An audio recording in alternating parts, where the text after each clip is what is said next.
I'm Alex Sexton, as Bruce mentioned, and I'm holding a water. I'm talking about security on the front end today. I call this bounty hunting because I really wanted to use this picture. This is Dog the Bounty Hunter, and I've never seen his reality TV show, but I'm told that he's a very good bounty hunter when it comes to hunting bounties. Anyways, I'm not talking about that type of bounty hunting. There's something called bug bounties, if you aren't familiar. Many large companies, some small companies, have these bug bounties, and if you find vulnerabilities in their applications and you disclose them privately back to the company instead of selling them to the highest bidder on the black market, then they'll pay you money. And so it's kind of a nice white hat way to find vulnerabilities, make some money, and some people earn their whole living this way. Part of my job at Stripe is reading the emails that people send in, and most of them are like, your web server is available on the internet. And I was like, yeah, that's the point of it. But sometimes there are just incredible geniuses writing in, proving how bad I am at writing code over and over again. Anyways, like I said, I work at Stripe. We do payment. I can't remember what Bruce said we did, but we do payments on the web. I don't work on the security team, so don't listen to anything I say about security, even though that's what this whole talk is about.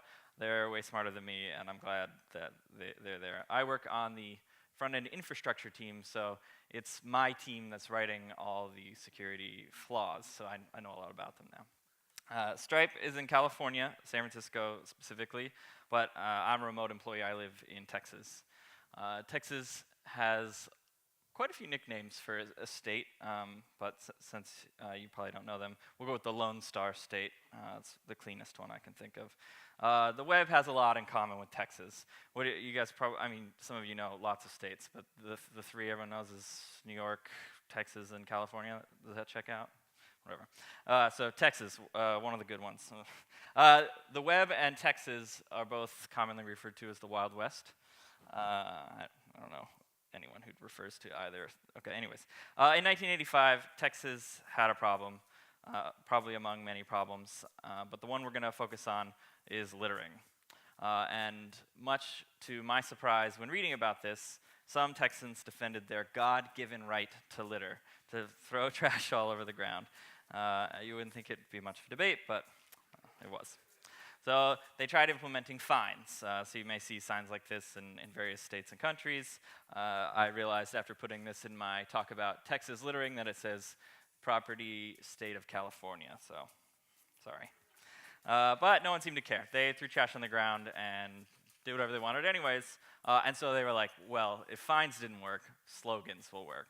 And that's closer to the path that we're going to get to. But the first one they tried was, keep Texas beautiful. So if you're someone who throws trash on the ground, I'm not so sure that keep Texas beautiful with a bunch of flowers around it is going to necessarily resonate with the core audience. They did not. The core audience, as was later discovered, were 18 to 24-year-old males that they wrote in the paper, Bubbas in pickup trucks. That's my dad. Not really. So what they wanted to do was resonate more with this group, the people who were actually doing the littering rather than the people who wanted the littering to stop. Keep Texas beautiful sounded really nice to the 80-year-old men and women who worked in Congress who tried to come up with the slogan, but the people who were actually throwing trash on the ground didn't care whatsoever. So the new slogan they tried via the Texas Department of Transportation was "Don't mess with Texas." And I've asked a few people, and a few people have heard this, which means like it got all the way to Romania. But this isn't like country songs and all sorts of stuff. Most Texans don't know that it's about littering anymore. It just became this pride campaign to say, don't mess with Texas, we're tough, we're one. And it worked. 72% of litter on highways was reduced in 4 years.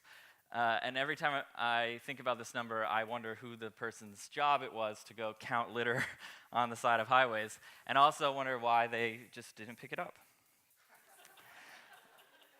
So my point, coming back to security, is coming up here as like a security professional, which I am not, but and saying, hey, everyone, you should make your websites more secure because it's really important. Pretty please with flowers behind me, isn't going to necessarily convince you to make your websites more secure. But unfortunately, also don't mix with SSS. That's the best. Okay, cool.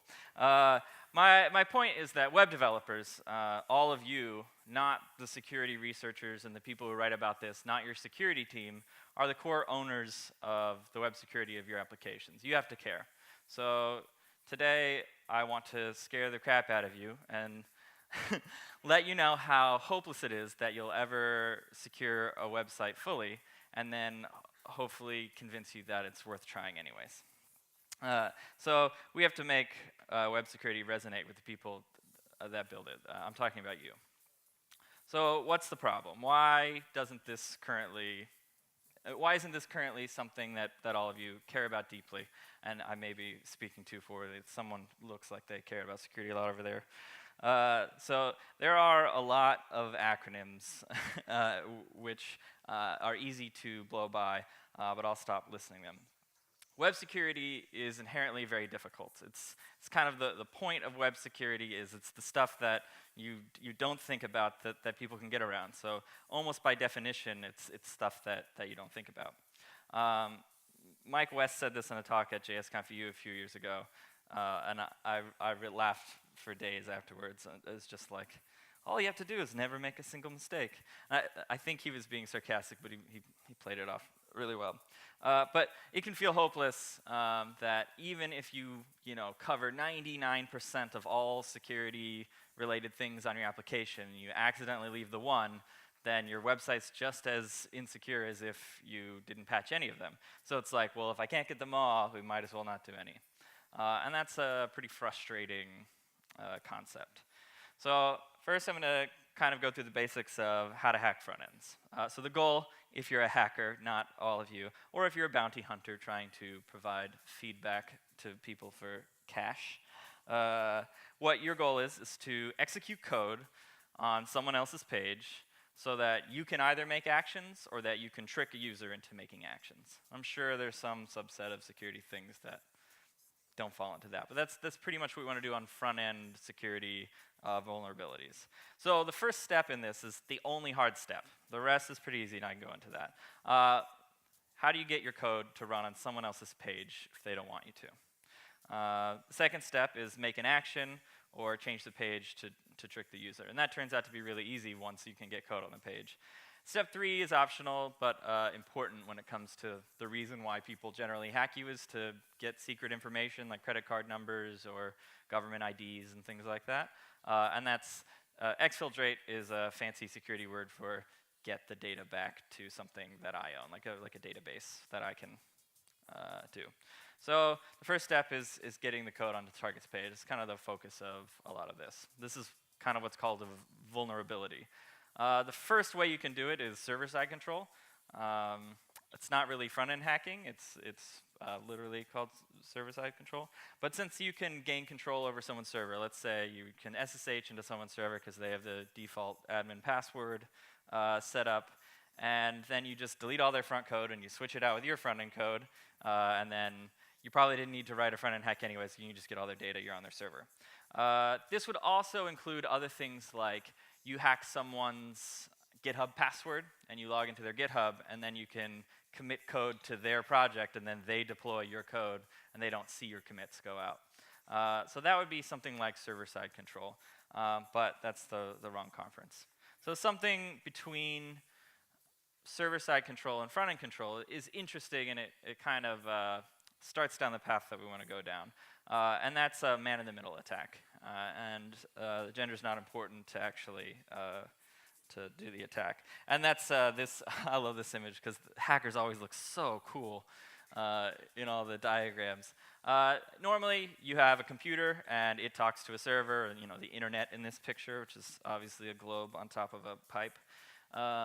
And instead of going straight to the internet, someone sits in between and they catch the request and they change it and then they send it along and they can do the other thing. They can do it the other direction as well. And that's what a man-in-the-middle attack is. And so if you were going to do one of those here, you would find the hippest coffee shop and hack the router. Maybe they also use admin password as their credentials. This coffee shop's very good, by the way. And then you would watch and modify traffic, and then you would add script tags that do whatever you want to any unencrypted traffic. This is not very interesting. It's kind of very old, but it's kind of a good baseline of security practices. And the answer is use HTTPS. This is why HTTPS is important. It's so no one can sit in between you and the router at the coffee shop and add script tags to your page. I'll take that further and say use only HTTPS. There's a phrase HTTPS everywhere, but I think only HTTPS is almost better because there's no reason to serve the unencrypted version of your page. The only thing it should do is return a header that forwards you along to the encrypted version of the page. But I know, as you gorgeous pixelated hackers are thinking, let's man in the middle just that brief second that we talk over HTTP that you get that header to send the other one.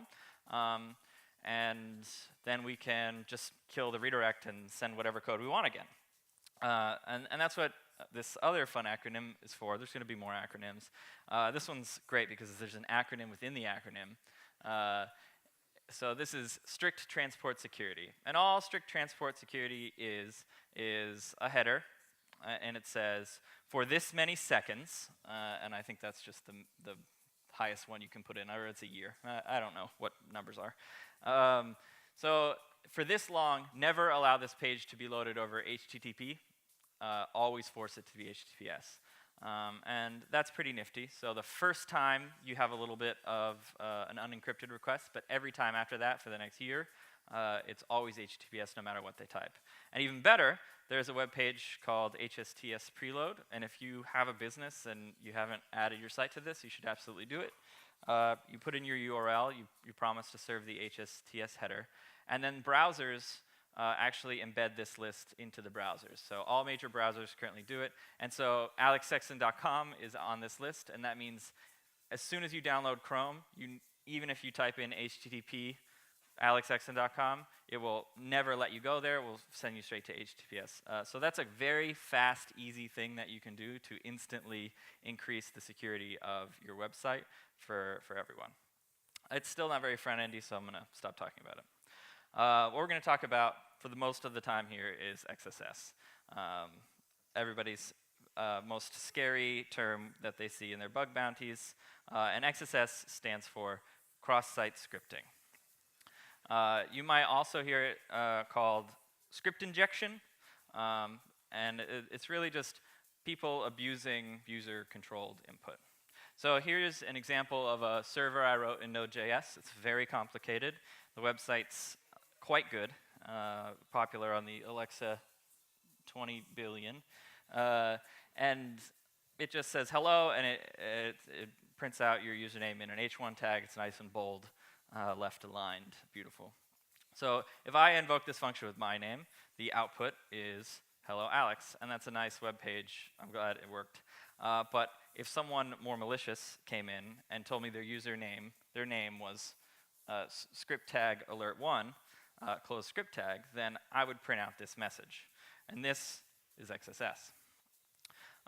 Most front-end hacks start with XSS.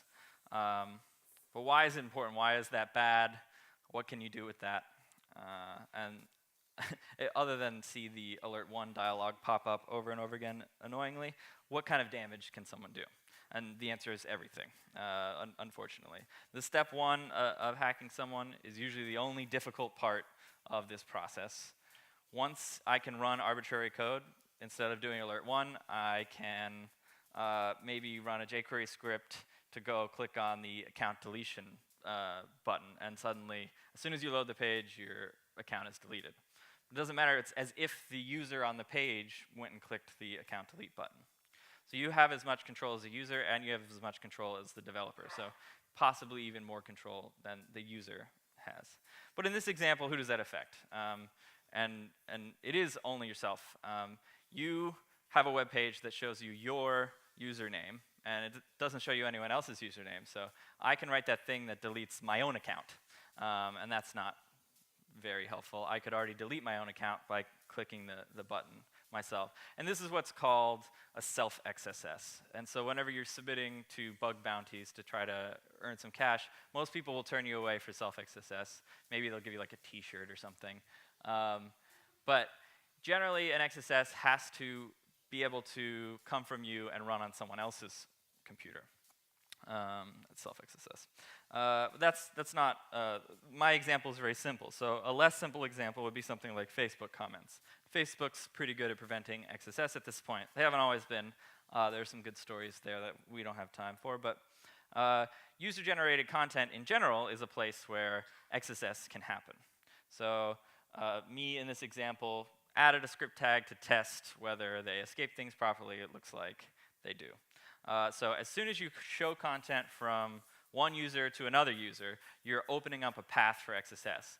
Also, as soon as you show content from one user to another user, you're finally doing something that's probably interesting for people to go to. So insecurity and a fun, good app often have a large overlap. So what if we just disallowed script tags? Any user-generated content, we just search for script tags, and we replace them with the word bad, and that way everyone knows this person's trying to put script tags in the page. And so we run it against our first example, and suddenly this script doesn't run. It looks really weird to people because now the JavaScript is shown on the page, but that's fine. But there's always a way around these types of things. You're always one step behind someone who's thinking of these hacks. One of my favorite things that when I kind of dug into this is stuff like this. Someone always finds some way. This loads an image, so there's no script tag. It loads an image, and then it loads something on your page that it knows is going to throw an error. And then in the onError handler, have all these like onClick old school DOM attributes on elements. It handles that error by alerting one. So alas, we still alert one, possibly very slightly slower than we did before. It's about all we prevented. So what if we disabled or escaped all HTML altogether? And that actually prevents a lot. So in that case, we can't do the same type of hack. We can't immediately alert one. But I showed you the HSTS preload page before, and it asked for your URL. And let's say I wanted to build a website that listed the URLs that were in the HSTS preload list. I would have to put out the URL, and maybe I would link to it.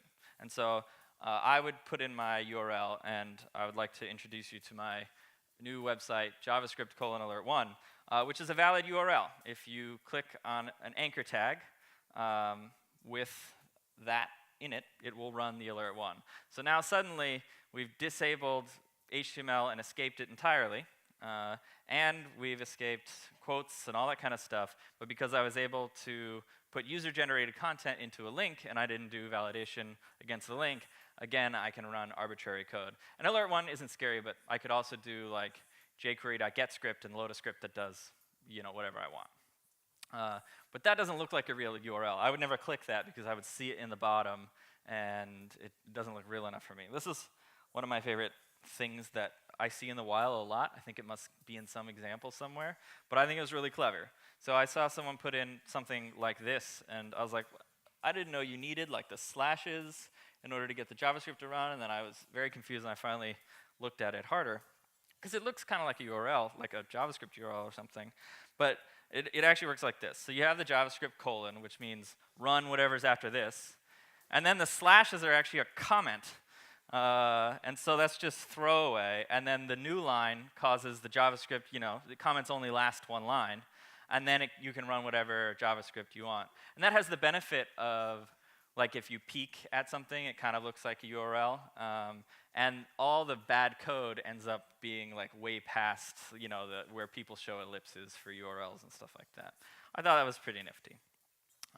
So what if, as the terms of service, I made all users disable JavaScript before entering my site, because I'm tired of these damn hackers. So here we have the same URL from before, the same template, where we want to render websites, but JavaScript's disabled. How could we possibly do anything shady? And it's this very rare technology that many of you may or may not have heard of called CSS. I know, CSS. This is a technique called attribute injection. And so you're like, okay, we've disabled JS entirely. What can we do with CSS? So again, here's our template. And we want to set user website, this variable inside of the href attribute, to this. And this is a lot like SQL injection, if you know SQL injection. So we have a URL that we put in there, but then we close the attribute for them, and then we open up a new attribute, and then we allow them to close our attribute. Does that kind of make sense? So in this case, we've injected two parts, the end of what we needed and then the beginning of the next part, and then we end up with a very valid a tag with a style element. And we don't have to put dots in there, we could put actual CSS, but what good is, what can I do with styles? And that's true. If you wanted people to visit your website and you were able to put, we want people to visit JScamp.ro, and we want to make sure that they do it, we could put something like this on it. So it's position absolute, top left 0, full width, full height, completely invisible, doesn't change your pointer, and on top of everything. So no matter what you click on the entire website, you're going to JScamp.ro. It's great. I realized yesterday when I was typing this that the words invisible link and invisible link sound exactly the same. Fun fact. Anyways, we get it. The answer to all this stuff, pretty much that we've talked about, is always make sure that in every case that you could ever possibly have user-controlled input go somewhere, you run it through an escape function. This is the mappings for Lodash. Other things go even further, and I think it's mostly unnecessary, but this is pretty good. And important parts are quotes and stuff too, not just angle brackets. And this would prevent just about everything that's happened. If we tried to inject the attribute like we did for CSS, it would escape the quote, and then it would just kind of break the link entirely. So that's easy. All you have to do is every time never make a mistake. So here are some examples of times people didn't do that. This is my user agent. This is a fine user agent, if not a little old. Quite old, actually. What are we on, 50s, 60s, something? 60s, I think. This is my friend Mike Taylor's user agent, Bruce's old coworker. And I really like his user agent. And it looks somewhat normal, but if you look a little further, there's a treat hidden inside. And everyone's like, that's brilliant, that runs on every page. And I was like, wait, no one is like printing out the user agent. And this ends up murdering every logging tool that has ever existed, because no one ever expects the headers to have XSS in them. And so like, oh, that's not user-generated content. But now you have full access to someone's logs. If you can run arbitrary JavaScript in their logs, now you can get every request that's ever hit their server. And so that's actually pretty powerful. That one was fun. This is Sammy Kamkar. In October 2005, Sammy wrote what's called Sammy is My Hero, or the JS Space Hero worm. It was a big deal at the time because the worm worked on MySpace, if you remember, and it got him eventually over 1 million friends on MySpace, second only to Tom. And it worked a little bit like this. They tried to block a lot of the things we talked about. They blocked quotes, and they blocked a few different things. But he realized that if he could use a JavaScript URL as a background image, it could evaluate itself in the expression field, which is like an old IE. I think it only worked in IE. And he could get this kind of work. The real thing looks more like this. And it did some things to get around some of the regex that they were trying to get rid of characters. And so he would have to use maybe like a Unicode escaped version of something instead of the literal version, and it worked fine. Other interesting fact is that in the Facebook, MySpace invited him to LA. They said, hey, that's a really interesting hack you did. You should come interview with us, meet us in a month. And he was like, cool, hopped on a plane. And when he got there, the FBI arrested him under the USA Patriot Act, and he was charged with a felony. and couldn't use a computer for 3 years. So don't hack MySpace. Fun fact is someone did a hack to Facebook, and they made it look like MySpace, and then Facebook reached out and said, hey, come work for us, and they went, and they got a job. Oh, that was pretty brave of them, though. So just as a follow-up to that, an XSS proof of concept is generally enough to win a full bounty. We don't give someone more money at Stripe because you actually deleted our users' accounts. We'd be quite upset with you if you actually deleted our users' accounts. If you show us that you can console log or alert one, that's plenty. We know you can delete their accounts. We're aware of how that works. Do you guys have fantasy sports for some sports? I know you probably don't have fantasy football. If no? Yes? Yes? Okay. So my only good bug bounty that I've ever submitted, I've submitted a few, but the only one that was cool was for fantasy sports. And I figured out that if anyone visited my page, I could get JavaScript to run on their computer. And I could have deleted their accounts or traded all their players to me, but I would just change the name of their team to be like Alex Rules or Bruce Sucks. And so the whole season, names just kept changing to Alex Rules and Bruce Sucks. And then obviously at the end of the season, I reported the vulnerability. And they paid me $1,000 bucks. It's pretty good. Briefly, eval. You may have heard the phrase eval is evil. Very clever, but true. Eval is used in a lot of frameworks. You probably don't use it too often, maybe occasionally for some trick. But like a lot of template libraries compile the templates down to JavaScript. And in order to run them locally, like quickly in a development environment, they'll just compile it down to JavaScript and then eval that, and that'll be your template. A lot of them moved away from this because of security vulnerabilities. But this is one that was cool, so I left it in. This is the Billy Hoffman whitespace attack, and it actually is fully visible. This is the full attack if you have an eval vulnerability on your website. There's a video, JScamp JScamp US 2010. Billy Hoffman gave a talk on how he exploited this. And it works just by putting this malicious code that you can see here. It's tabs and spaces. So he just ASCII decodes or ASCII encodes a bunch of malicious JavaScript that he wrote into tabs and spaces, and then he interprets those as ones and zeros, and then he puts them back into ASCII and then runs it through the eval. And so he can ship huge programs, and then you view source, the whole damn vulnerabilities right in front of you, and you can't see anything. It takes up 3 lines. So you cannot detect malicious code. There are lots of things that try. There are all sorts of antivirus programs that you can buy that try to do this, but you can't. They can detect ones that we've already detected before, but they can't detect new ones. And you also might be saying to yourself, Alex, these are all cool, but no one writes templates like you've been writing them. I use React. And React protects against all of this stuff by default, so it's all completely safe. Cool. Good on you. I also use React, and I have had plenty of vulnerabilities. So here's the first one that is in almost every demo that I've ever seen for React. This is from the documentation on the Redux site. It looks pretty good, and honestly, most of the time it will be. But state, preloaded state here is kind of where we have a problem. There's this section, and I've simplified it, where we want to load preloaded state. And so we take the state, and we're on the server, and we want to respond with this dump, because we don't want to have to make a request as soon as the page loads. We're doing this for performance. It's all good. So we just dump the state as JSON. We load it in. Boom, initial states in our application. And we just JSON stringify it, and we're generating JavaScript here. And so we can pass this initial state. So I save this as my username. Very good username. You should use it a lot. And then the output to the HTML, whenever this page gets rendered, the initial state gets rendered, is this. And this actually looks fine. It's so fine looking that the, what's it called? The syntax highlighting doesn't even catch the bug.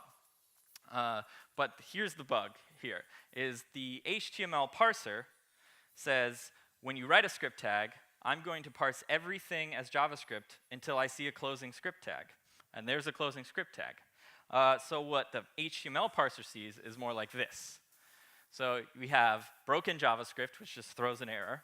my perfectly good running JavaScript, which does not throw an error, and then some garbage that gets printed out to the page, and a closing script tag that gets ignored. And so again, we get script alerted 1. And the general rule is never try to piece together JavaScript with a template. There's always a better way. And that better way is usually something like this. This is the technique we use on Stripe. There are other methods. I don't care what you use. The idea is just that you don't generate a variable that you set equal to something you serialize. You can use the trick where you give a script tag a different type, and you give it an ID, and then later we can get the text from that script tag that's invisible, unescape it, parse it, and then set it to data. And now we don't have any dynamically generated JavaScript. We're just pulling in data. And if it doesn't pass JSON parse, then it fails and you have an error. But React itself can have holes. So, I mean, it's a pretty complicated piece of software. There are a lot of weird edge cases. And so React has had holes in the past. This next one has been fixed, but I thought it was really interesting. So we're getting user-generated content from window.preloaded. And depending on how, if you had a similar mistake to the first preloaded thing where you're outputting everything as a generated object, you might be in the case where someone can pass you a complex object. Instead of a string, they can actually pass you an object. And the ways you can get out of that situation are too uninteresting to talk about. But another fun fact about React, and this is still true, is that username in this case looks like it's just a variable. But what goes on under the covers is that if it's a complex object, it will actually it'll be treated as children. Or it can be treated as children. So that's either a string literal, or it's the children of this span element. And if we set the username to something more complicated, it will check to see if this is a child, if this is children in React, and then we can set our own props on this fake child, and those props can have the dangerously set inner HTML, and then we can just load a script tag willy-nilly. And this has been fixed. It uses a symbol. You can't generate a symbol from JSON, so this has been mostly fixed, so upgrade your React if you haven't. This one still exists. This is the same one we had before. It just uses fancier Babel and React, but there's nothing in React that protects you from setting URLs to things that users set. So if you get user-generated content that is a website, make sure you're validating the URLs. Another fun one is, this one sneaks up on you. I checked our app and I didn't find any, but I checked a few other apps and I did.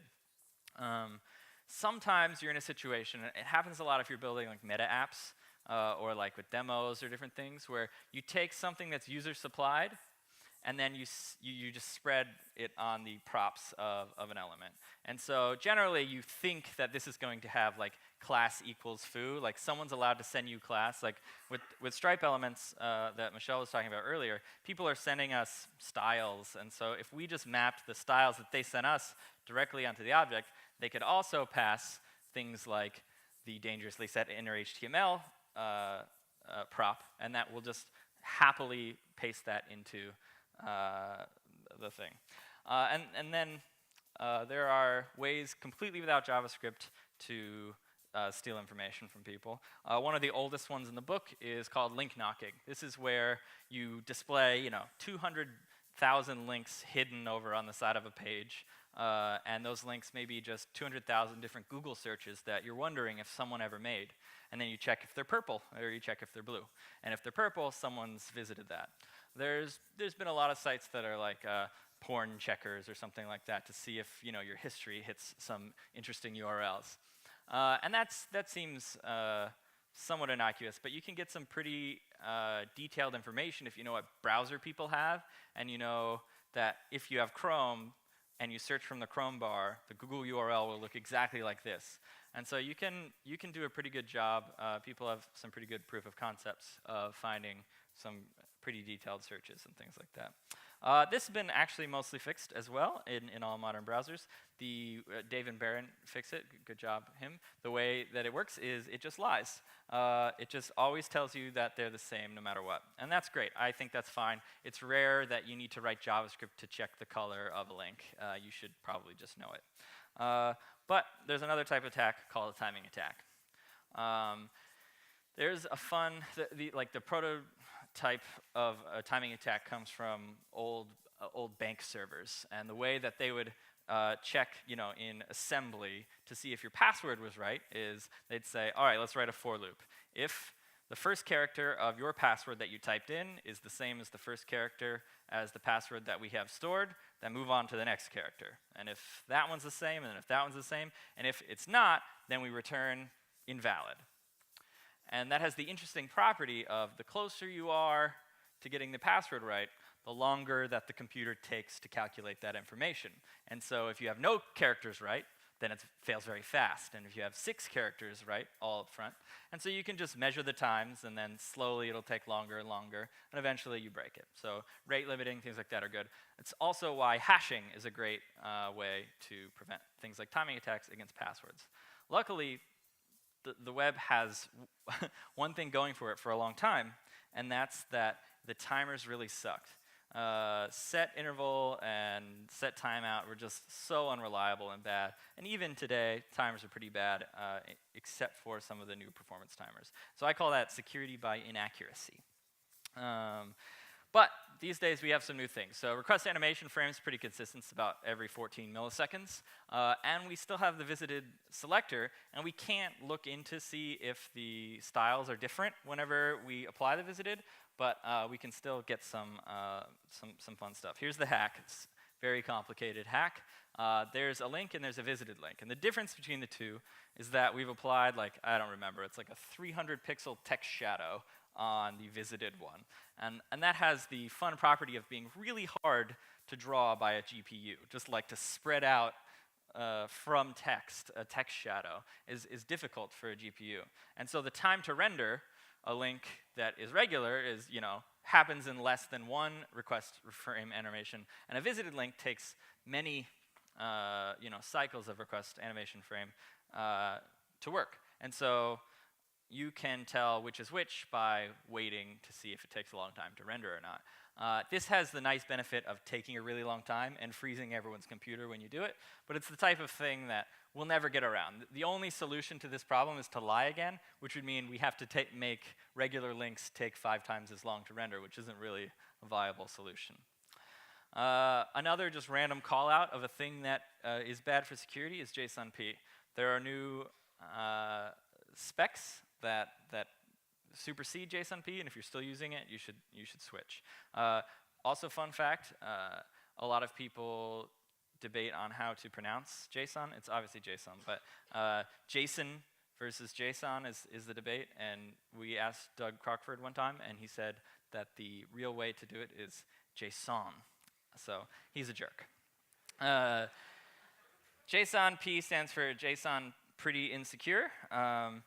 You might think to yourself, I'd really like it if someone could just run arbitrary dynamic scripts on my page, and you would be a JSONP user. So this looks a lot like a regular JSON request to your server, but what actually happens in the background is it sends a global variable that's a function to a server, and then it writes a dynamic script back. We inject the script into the page, and that script has something like this in it. And so it just calls the function back. And so literally, a script is injected into your page, and it runs dynamic code. It's exactly what it sounds like.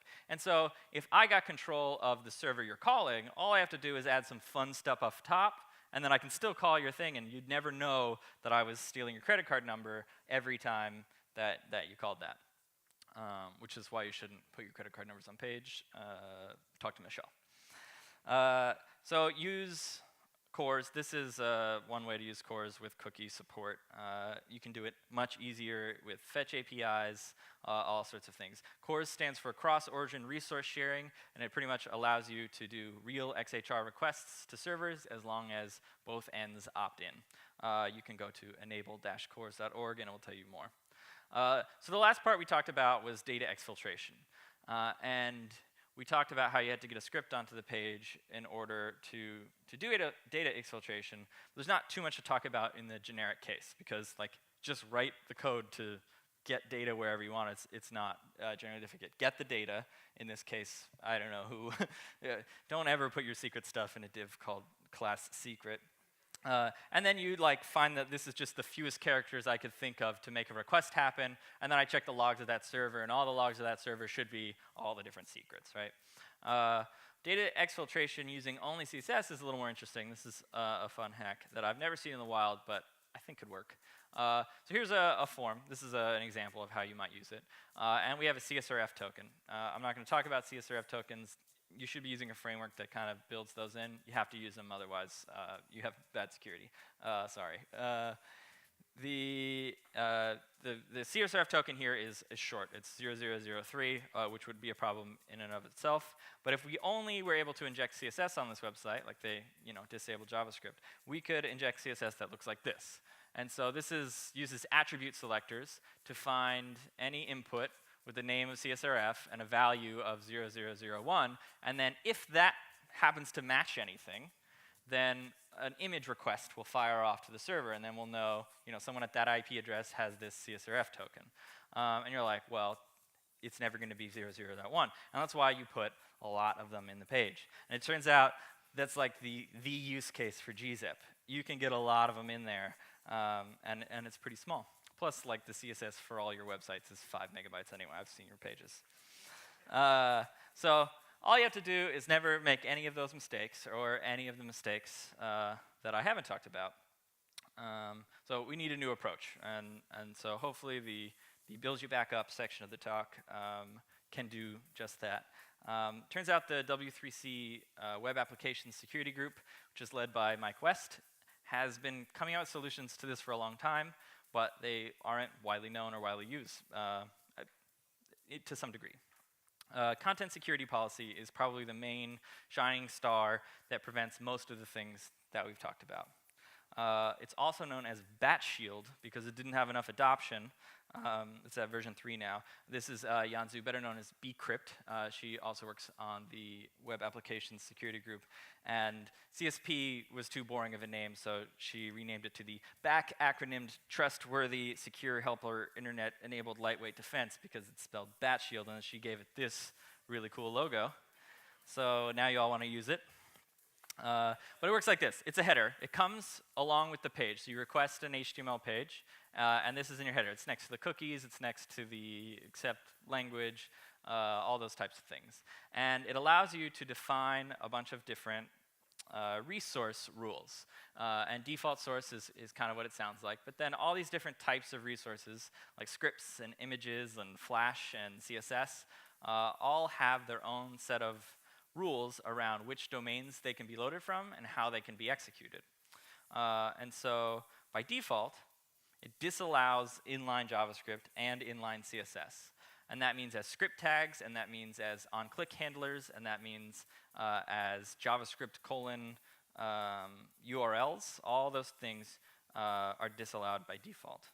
It also disallows eval, and that also means functional equivalents to eval, like new function, like Claudia used in her talk to do the JSONP stuff. You can turn off all this stuff. You can turn on things like unsafe eval or unsafe inline, but you have to literally type the words unsafe to do it, so it should give you a clue.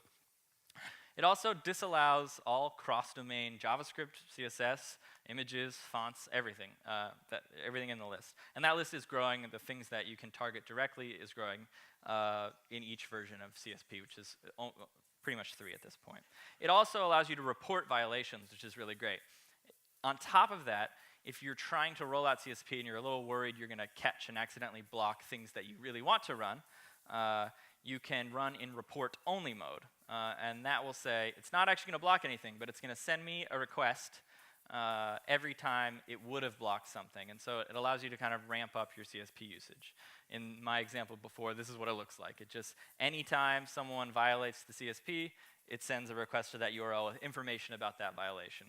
Turns out it's a really noisy endpoint because all like Chrome plugins and things like that run and do stuff on the page that typically break your CSP. So I would suggest something like Sentry to be able to group things that happen and be able to mute certain errors of popular plugins and stuff like that, just as a side. The core idea and why this is a good thing is that it's a whitelist. By default, everything is off. If you passed an empty default source to your CSP, only HTML could render on your page. No styles, no anything. You couldn't even load it from your own server. You have to put in the self. And so it's actually a best practice to not even use the default attribute in CSP, because you're going to accidentally give more, you're going to allow more domains for parts that you don't actually want to allow. And so with CSP, it's okay to sometimes make mistakes. You don't have to never make mistakes. I would still encourage you to quickly fix them. One thing I'm not going to go into, but that I see a lot in the wild, are people trying to find CSP bypasses.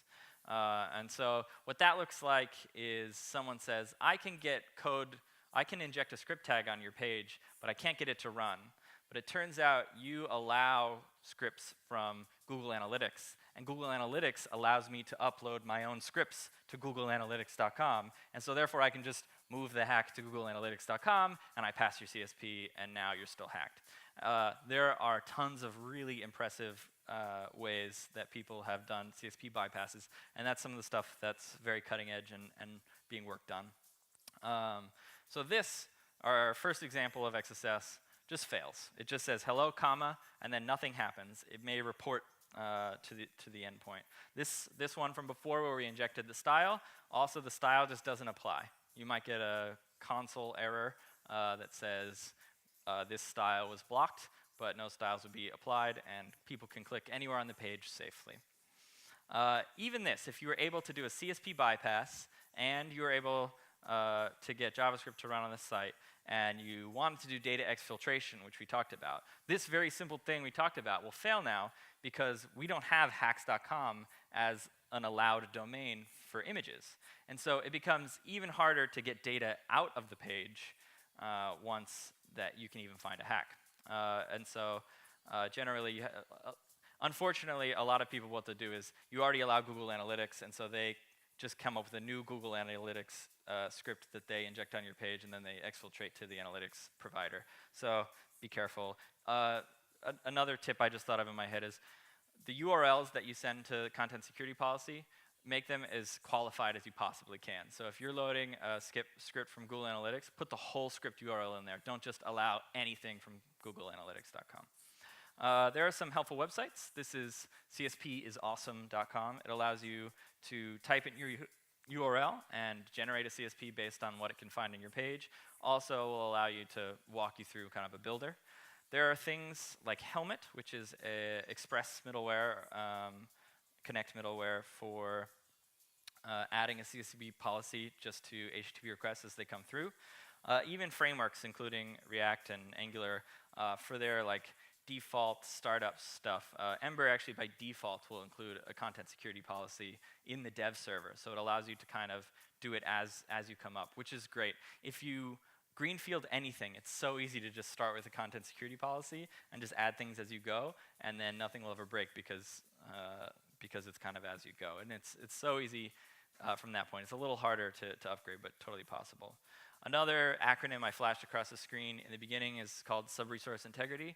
It's not very useful these days, but if you load in resources from a different domain, and you're worried about that domain getting hacked, you should. You load something from CDNJS.com, I think is a popular one. But that's just like two guys that run that, and they get sponsored hosting from MaxCDN or something. And if they do a poor job with their credentials, someone can go in and change all the files, like jQuery or whatever, to have just extra code at the bottom of them.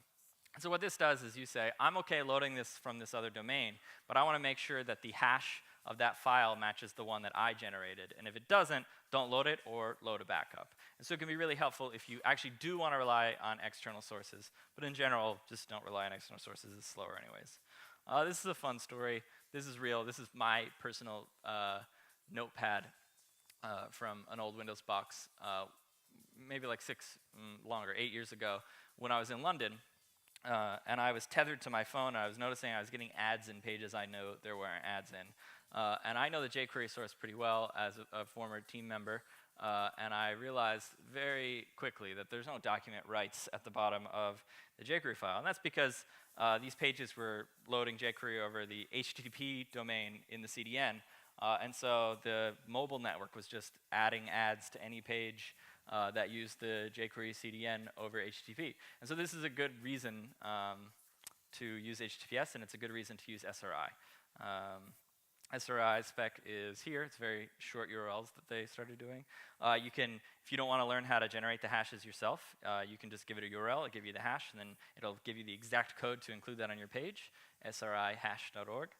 And then you can also contribute and file bugs and ask questions on the Web AppSec GitHub page, and that's good. So if you use HTTPS, escape all your user data, enable CSP, HSTS, SRI, and CORS, and build on those primitives, you now have to just mostly never make mistakes, which is great. And if you take one thing away from all this and you take a screenshot of one thing, it's run your stuff through observatory.mozilla.org.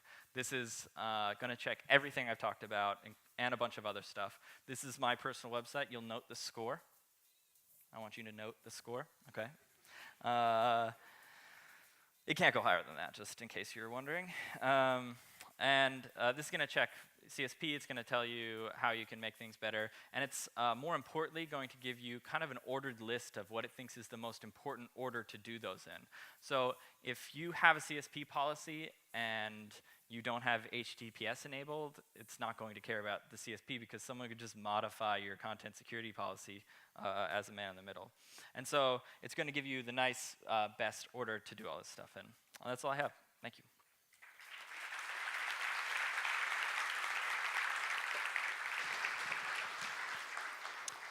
Nice one, Alex. So, who's this Bruce who sucks that you keep mentioning? That was an example. It's just made up names. Okay, good, good. How do you handle cross-site security with the non-alphanumeric JavaScript like Claudia showed us earlier? Yeah, so similar to like the white space attacks, there's no way to detect basing anything on the characters that you can escape or not escape is a bad idea. And so CSP is a good way to fight against that. The first part of that is doing a new function is kind of what she showed in her example. And new function is functionally, sorry for saying function so much, it's the same as calling eval. So new function passing in a string is literally just the exact same as calling eval. And eval is blocked in CSP. So that's the best way. I mean, don't put any new functions or evals, and no one can inject that in your site anyways, but CSP is the answer. Excellent. And somebody said, Alex, I see you invented jQuery. No. Well, no, they said worked on, but I'm just bigging you up because you've disgraced yourself today. What do you have to say about the simple XSS using jQuery's HTML append? Are you afraid? Are you afraid? Maybe this is referring to the fact that a lot of people use jQuery to build up sites, and they'll use HTML to just, they build up some HTML as a string, and they just put it in the HTML function on jQuery, and that doesn't do any escaping or anything like that. The answer is just never use that. There's not really a reason to use text if you want to update text, and if you want to update HTML, do HTML whenever together. Pretty much don't use jQuery to build up pages anymore. If you have an old page, then just don't do it. But CSP will help as well. Excellent. You heard it from the inventor of jQuery here. Are there any questions from the floor for the inventor of jQuery? No. Well then, let's give a big Bucharest bye-bye to Alex Sexton.